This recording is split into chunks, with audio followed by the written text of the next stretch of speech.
Halo guys, kali ini giliran Tom Lembong yang gagah berani menyindir Pak Jokowi dengan mengatakan bahwa kepemimpinan otoriter dan oligarki sengaja memelihara kemiskinan dan kebodohan. Untuk itu tanpa berlama-lama langsung saja kita simak videonya seperti apa.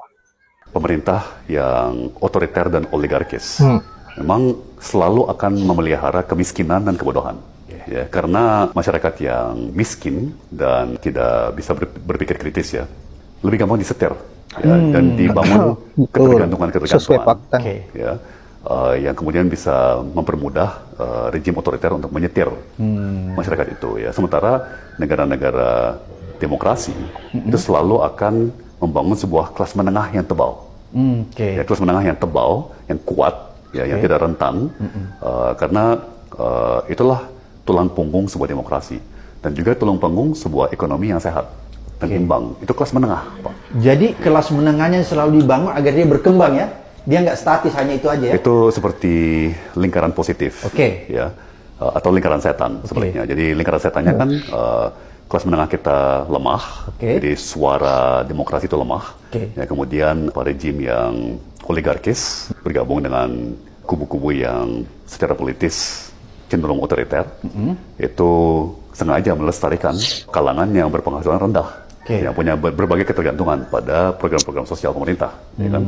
Sementara dan itu akan semakin parah, ya. Ekonomi akan makin lemah, makin banyak orang yang merosot dari kelas menengah ke kelas bawah. Ya. Gak bapaknya, gak anaknya, omongannya ngelantur semuanya. Keduanya pernah bilang, investor IKN sudah banyak yang masuk, sampai ngantri-ngantri. Ngantri-ngantri, saudara, ngantri-ngantri. Kebayang kan, investor sampai ngantri-ngantri itu betapa kerennya proyek IKN ini. Gak pakai duit APBN, katanya. Faktanya, YNKTS, yo ndak tahu, pokoknya saja. IKN bakal kayak surga katanya. Kendaraannya listrik semuanya. Air sungai jernih mengalir di antara pepohonan. Ada kereta tanpa rel yang menghubungkan semua perkantoran. Aduhai cantiknya. Tanpa menggunakan uang rakyat pula. Rakyat tidak dibebani kenaikan pajak. Gak wajib tapera. Wow, indah sekali. Tapi itu nampaknya cuma mimpi yang terlalu ambisius. Mimpi para pejabat dan penguasa. Bukan impian rakyat, bukan keinginan rakyat, bukan hajat hidup orang banyak. Lah, sampai hari ini belum ada investor sama sekali. Terus yang bilang sudah banyak investor masuk, ini pantasnya disebut apa? Penyebar hoax, pemberi harapan palsu, tukang ibul, atau apa cocoknya?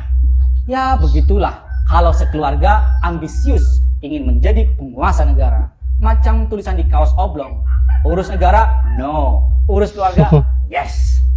Iya sih, keluarga itu nomor satu. Tapi kalau Anda pejabat negara, pelayan masyarakat, maka urusan rakyat itu harus dinomorsatukan. Ini beneran dikasih kekuasaan oleh rakyat, malah untuk ngurus keluarganya. Anak pertama dijadiin wapres, adiknya dijadiin ketua umum partai, menantunya dijadikan wali kota, nanti pilkada mau dijadikan gubernur. Meski surveinya cuma 1%. Oh gampang, kan ada bapak. Terus kalau gitu rakyat dapat apa? Pajak naik, harga kebutuhan pokok naik, uang kuliah naik, biaya hidup semua naik. Yang turun cuma jabatan, menurun ke anaknya. Oh iya, kemiskinan juga menurun ke anak cucu. Ya gimana gak menurun ke anak cucu? Hak guna usaha untuk orang-orang kaya itu dikasih 190 tahun. Yang kaya semakin kaya, yang miskin semakin miskin. Gimana tidak semakin miskin? Lapangan kerja sulit. Harga kebutuhan hidup melangit. Pemasukan sedikit. Keberlanjutan isi pala lo seupret. Dulu Gibran aja ogah ngantor di IKN. Gimana sih? Kemarin-kemarin semangat sekali kampanye keberlanjutan IKN. Sekarang gak mau pindah ke IKN.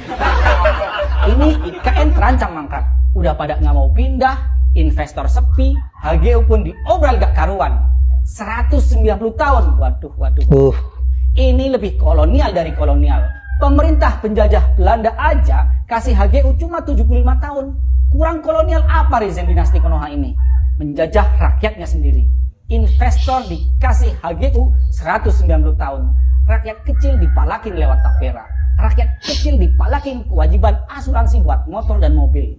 Duitnya untuk bangun istana di IKN. Ya kali rakyat boleh nginep di istana sampai 190 tahun. Paling depan istana ditanya sama pas pampres, siapa Anda mau masuk-masuk IKN? Yo nggak tahu, kok tanya saya. Kalah itu memang menyakitkan ya, kayak gitu apa itu. Hei Mas, kalaupun kita kalah, yang penting kita nggak memilih orang yang orang yang salah. Gitu betul tuh. loh. Daripada kamu menang masih gentayangan, masih nggak tenang.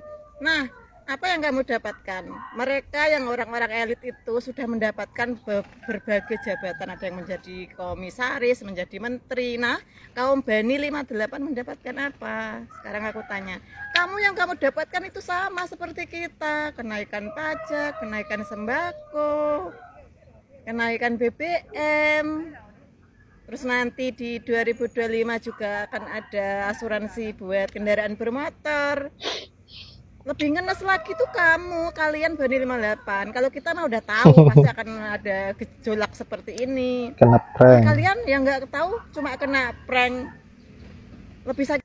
Kalian pasti sudah pernah mendengarkan pernyataan Roky Gerung yang mengatakan seperti ini. Seandainya ditawarin jabatan di pemerintahan Indonesia Bersatu. Terus Roky Gerung menjawab, saya tidak mau ditawarin, saya maunya memilih sendiri, yaitu menjadi jaksa agung.